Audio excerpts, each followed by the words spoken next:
Support for this episode of Trifles is brought to you by the Baker Street Journal, the leading publication of Sherlock Holmes scholarship since 1946.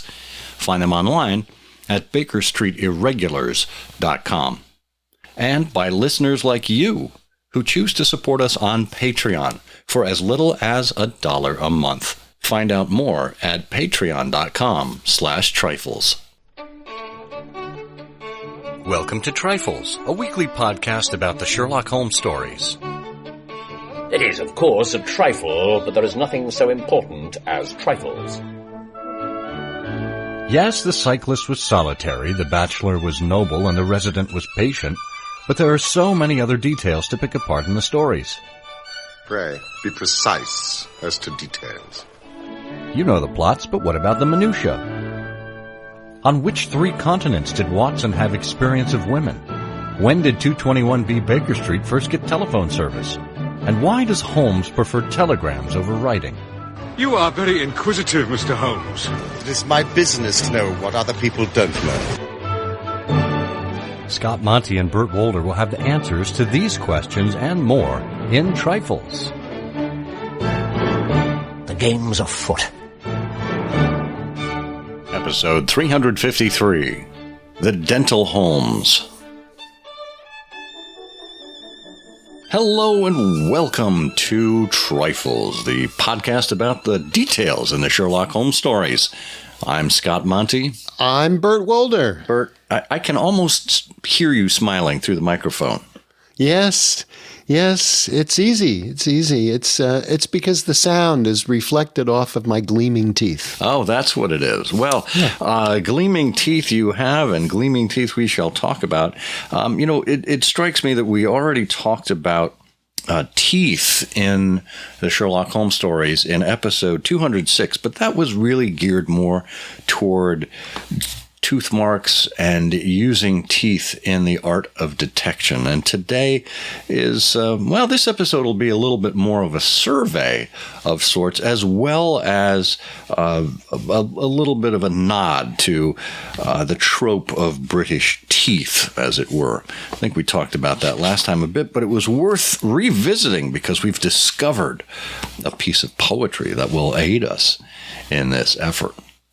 So if you would like the show notes for this episode, they're available at ihose.co/trifles354, and we'll have links to that poem and other things of interest, including a book where one of the essays that refers to Sherlock Holmes's dental habits will be referred to.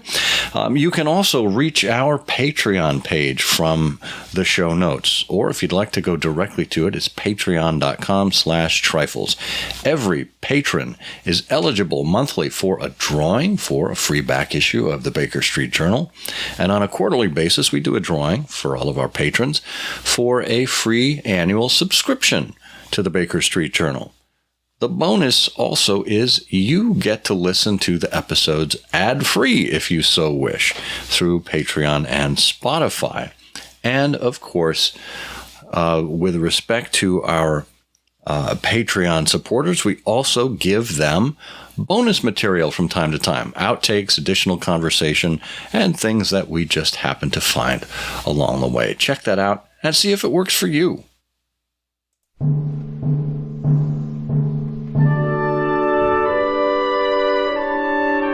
Okay, well, why don't we settle into the dental chair here, Bert? I'll strap the bib onto you and bring the big shiny light over and open wide, and let's get going.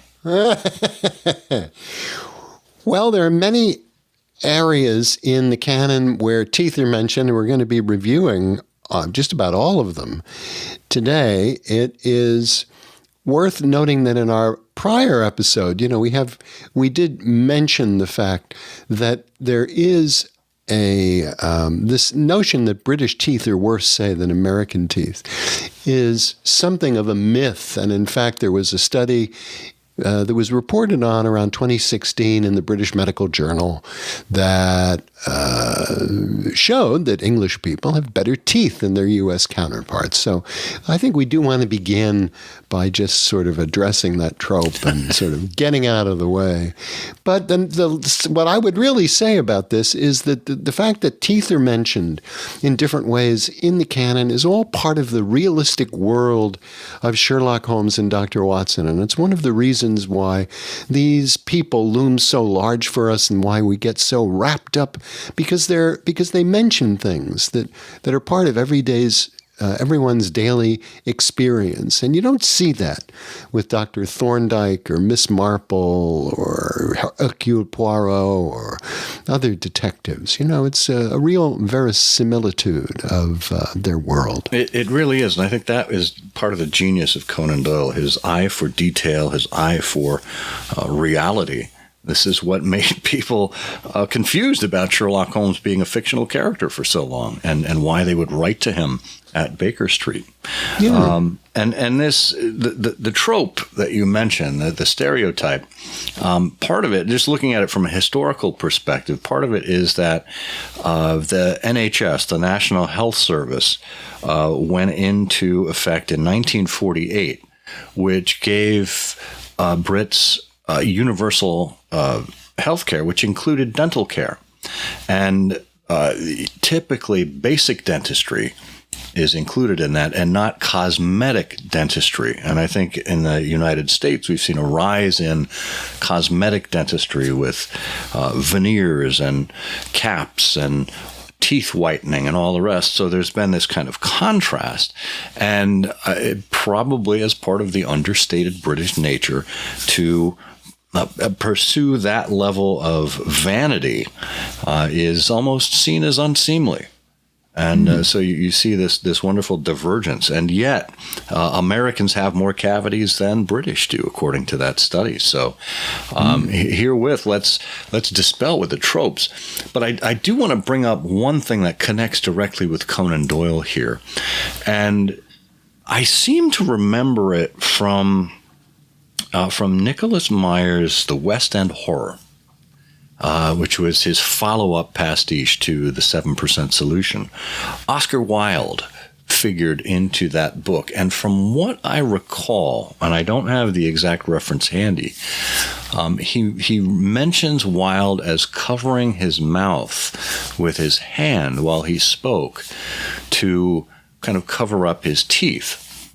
And I looked up Oscar Wilde and teeth, and there are actually some references to horrible teeth that Oscar Wilde had in the 1890s. Now, recall, there was a dinner at Langham Hotel. The Langham Hotel, which included Conan Doyle and Oscar Wilde. And the publisher, was it George Nunes, or was it... No, that was Lippincott. Lippincott, which led to The Picture of Dorian Gray from Wilde and The Sign of Four from Conan Doyle. But in, in 1891, Marcel Schwab wrote of Oscar Wilde, a big man with a large pasty face, red cheeks, ironic eye, bad and protrusive teeth.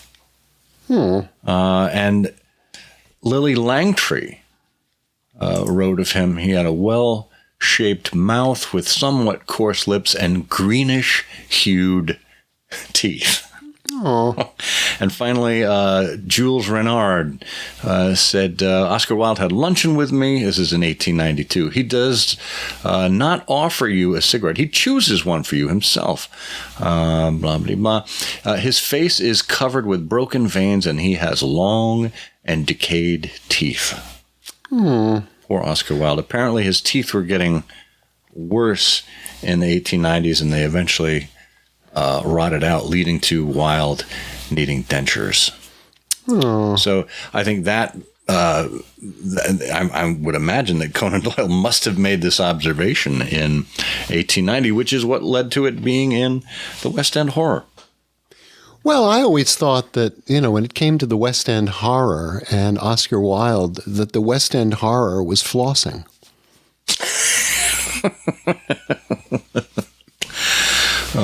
least God. according to Wilde. Yeah.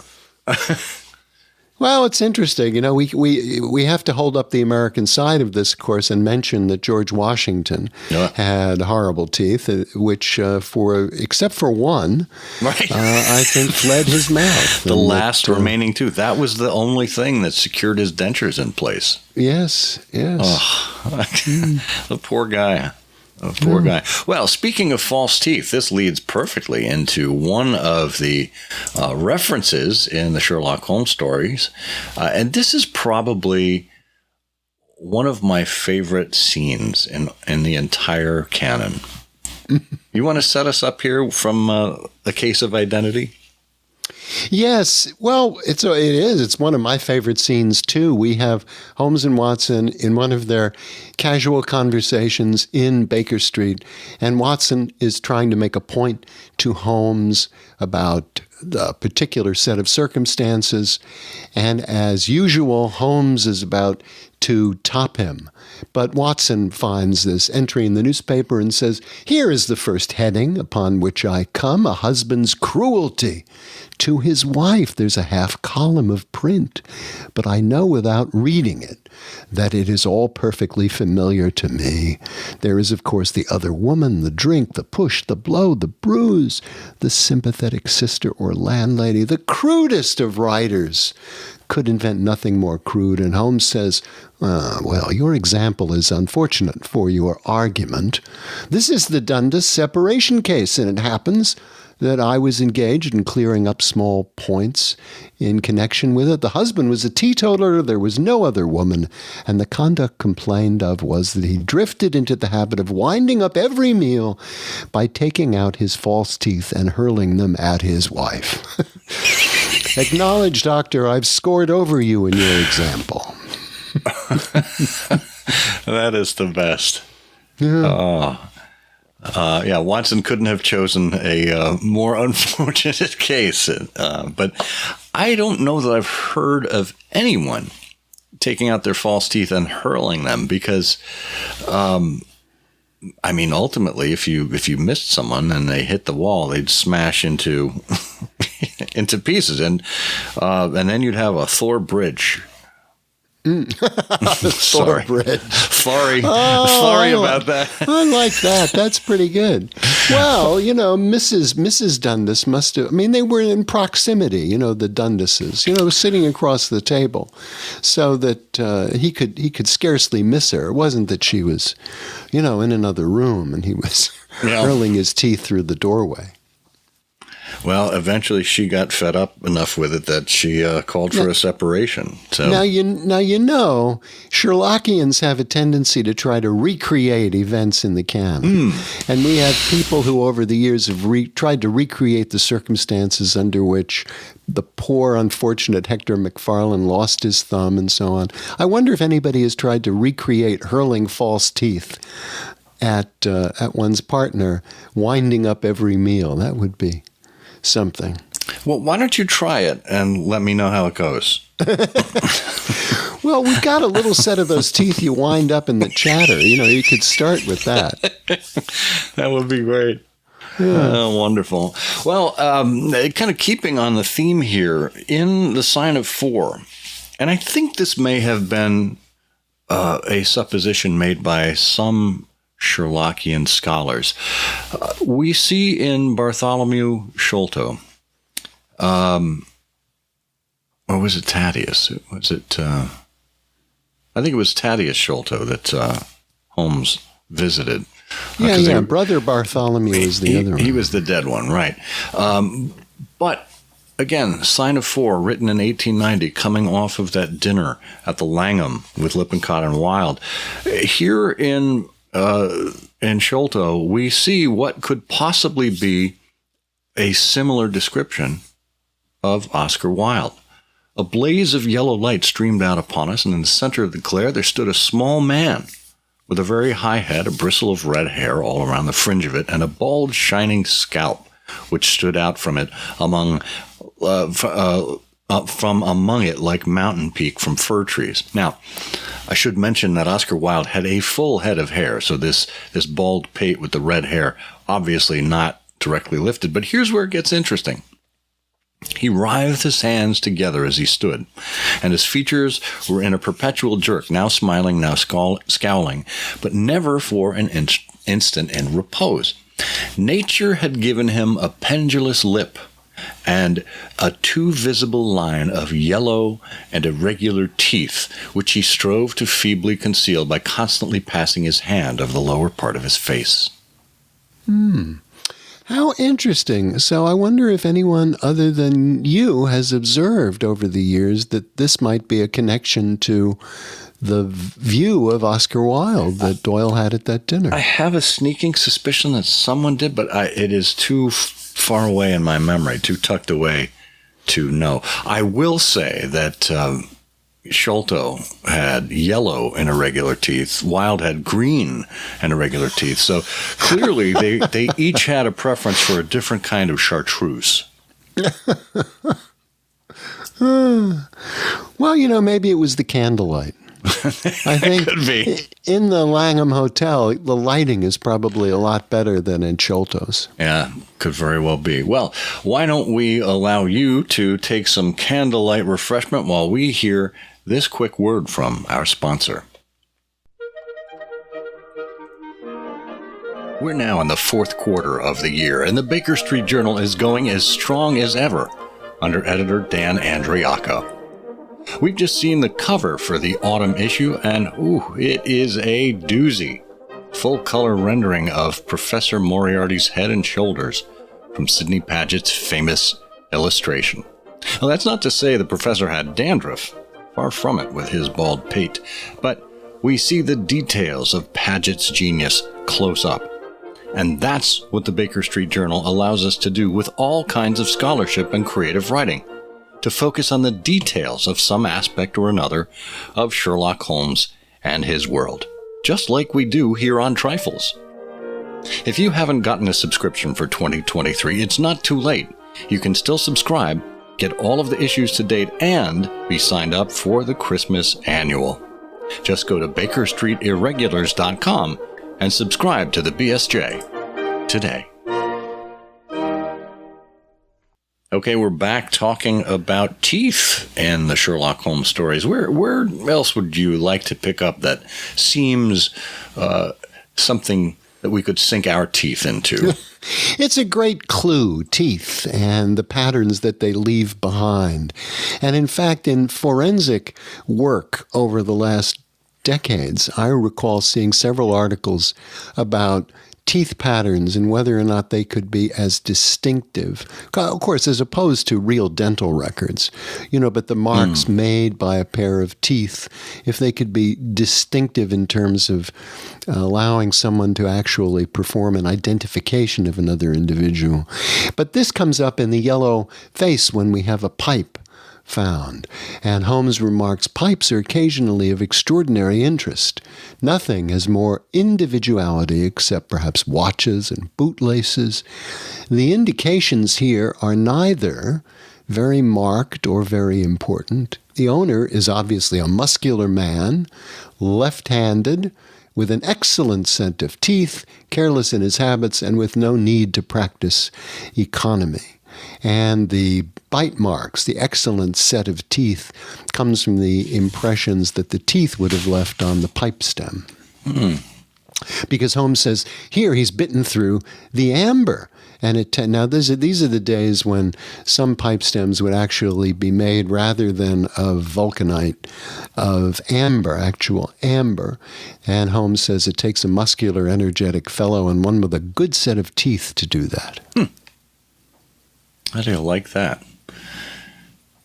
Well, similarly, when we think about strong teeth, another place to have their mark, their imprint left is on cigars in The Resident Patient. We recall that when Holmes got to the scene of Blessington's death, he found cigar ends as well as ash and other things, and actually a cigar case. But he looked at the cigar ends, he picked up the four ends and examined them with his pocket lens and said, 2 of these have been smoked from a holder and 2 without. 2 have been cut by a not very sharp knife, and 2 have had the ends bitten off by a set of excellent teeth. This is no suicide, Mr. Lanner. It is a very deeply planned and cold-blooded murder. So here's the question I have in this instance. How can you tell a not very sharp knife from a set of excellent teeth? Well, you need to get a box of cigars, a sharp knife, and an ashtray, and do the test yourself, just like we were talking about recreating hurling the false teeth. You have to take this now into now you're committed. Now you've got to get a camera, you've got to take photographs. This is obviously, you better get a note off to Dan Andriacco to tell him to get ready for this recreation. But here's the challenge, though. How does a dull knife, a not very sharp knife, differ from teeth? Because, I mean, teeth are not as sharp as a sharp knife would be. They'd be more along the lines of what a dull knife would be. So really, there's a fine line there. I mean, how many cigars did Holmes go through to come up with this conclusion? Well, it's a good point. I imagine, though, that with a sharp knife, that would make such a distinctive, clean cut that one would not observe the tearing that might be present through. Because basically, when you're cutting a cigar, you're cutting through the outer wrapper, and there's usually a binder on the inside that, I don't know, at least in the 20th century, was more likely, in some cases, made by sort of a tobacco paper rather than by a natural leaf. And then you've got the actual tobacco that's rolled up into the cigar. So you could be going through 3 different layers based on how the cigar was manufactured. And so you would probably be, as opposed to a razor, you know, if you think of taking a razor blade or a real cigar cutter, a sharpened cigar cutter, click, you know, you'd get that very distinctive cut versus something that's duller. There you go. Well, but I haven't done it. I'm just and it's been a long while since I've actually had a cigar. So it's been, I vaguely remember that sort of stuff. Oh, good. Well, in putting one's teeth to work like this, there could be some damage along the way, whether you're biting a cigar or a pipe or other things. Where do we find some damaged teeth in the canon? Well, damaged teeth, you find teeth causing damage in the final problem. I know that's not where you were going, but I think it's all connected, yeah. It is all connected. In final problem, you know, we have Holmes recounting the menaces that he's dealt with before they depart for Europe. And he says, I reached my brother's rooms in Pall Mall, where I spent the day, and now I've come round to you, and on my way I was attacked by a rough with a bludgeon, and I knocked him down, and the police have him in custody, but I can tell you with the most absolute confidence that no possible connection will ever be traced between the gentleman upon whose front teeth I have barked my knuckles and the retiring mathematical coach who is, I dare say, working out problems upon a blackboard 10 miles away. So Holmes has, belted this fellow in the face, this rough with the bludgeon, and barked his knuckles on his front teeth. Yeah, it could very well be that associate of the professor is without front teeth now. Holmes didn't stick around to find out, but that's very likely the case. Yeah, that's true. And one of my favorite things, too, in the canon is a scene where teeth provide a very visual description of an individual, sort of a hallmark. And speaking of hallmarks, we've got Hall Pycroft, too. And this is one of these cases where Hall Pycroft is observant enough to be reporting a fact to Holmes. Hall Pycroft recounts his meeting with Harry Pinner. He laughed as he spoke, says Pycroft. I saw with a thrill that his second tooth upon the left-hand side had been very badly stuffed with gold. Now, you may well look surprised, but it is this way. When I was speaking to the other chap in London at the time, he laughed at my not going to Mawson's, and I happened to notice that his tooth was stuffed in this very identical fashion. It was the glint of the gold in each case that caught my eye. And when I put that with the voice and the figure being the same, and only those things altered, which might be changed by a razor or a wig, I had no doubt this was the same man.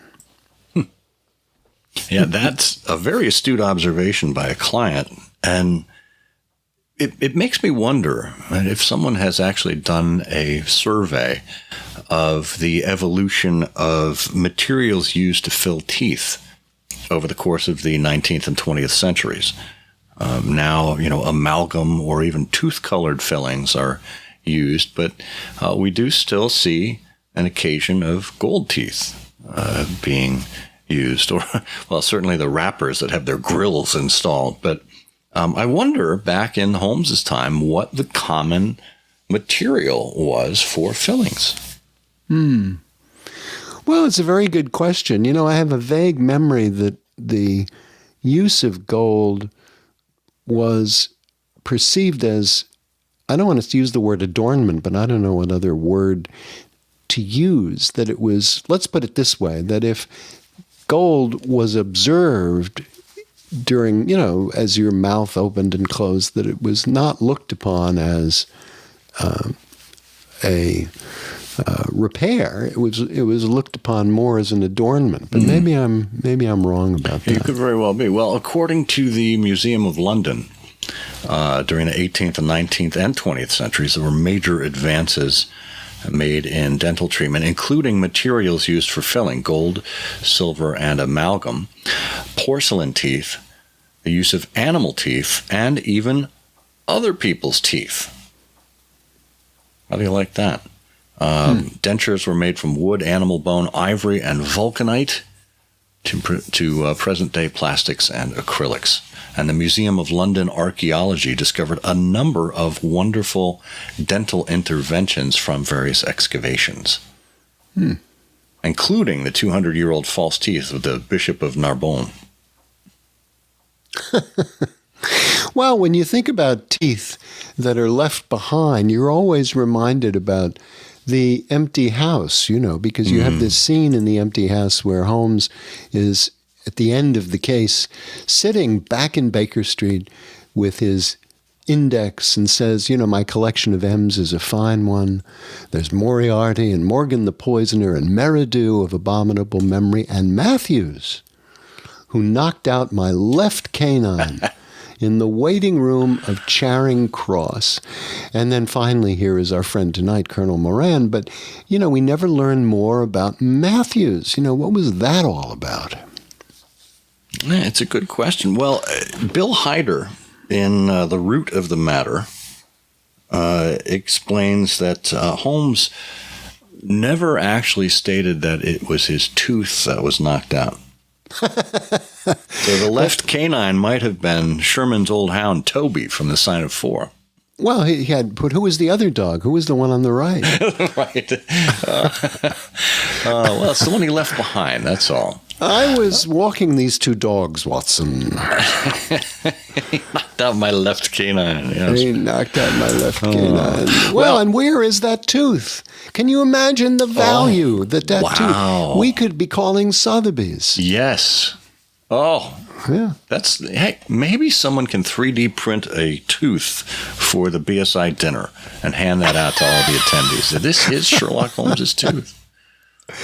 Well, we need to get one cast in chocolate, and put in the... I'd eat that. In the souvenir bag. Well, we should mention that we mentioned at the top of the show that there is some scholarship that you should check out. One is The Dental Holmes, after which this episode is named. It's a piece by Charles Goodman, DDS, for Profile by Gaslight, 1944, edited by Edgar Smith. Goodman put this piece together as kind of a pastiche. He said he received a letter from Charles Wilson, who claims to have been Sherlock Holmes's dentist. It's really well done, very creative, and explains some of these tooth references with regard to Holmes as they move forward. Yes, it is wonderful, and you will find a number of really interesting things there. For example, that according to Charles Goodman, he's never seen a normal canine knocked out in a boxing match. And so there's a great, this could be an indicator that Holmes's teeth were not in the best condition. And many other things. As you point out, it is a charming piece and a lot of fun and beautifully written. I can't wait till we hear from Sherlock Holmes's veterinarian. Not too many people know, of course, that this Dr. Wilson, who wrote to Charles Goodman back in the 1940s from Britain, was actually a notorious canary trainer. There we go. I knew it would come back to that. Well, and in closing, we will leave you with this delightful bit of poetry from none other than famed comic comedian, writer, performer, Spike Milligan. It's called Teeth. English teeth, shining in the sun. A part of British heritage, aye, each and every one. English teeth, happy teeth, always having fun, clamping down on bits of fish and sausages half done. English teeth, heroes' teeth, hear them click and clack. Let's sing a song of praise to them. 3 cheers for the brown, gray, and black. And that is just a trifle. It is, of course, a trifle, but there is nothing so important as trifles. Please join us again next week for another installment of Trifles. Show notes are available on SherlockHolmesPodcast.com. Please subscribe to us on Apple Podcasts and be sure to check out our longer show, I Hear of Sherlock Everywhere, where we interview notable Sherlockians and share news of the Sherlockian world. You've taken my breath away, Mr. Holmes.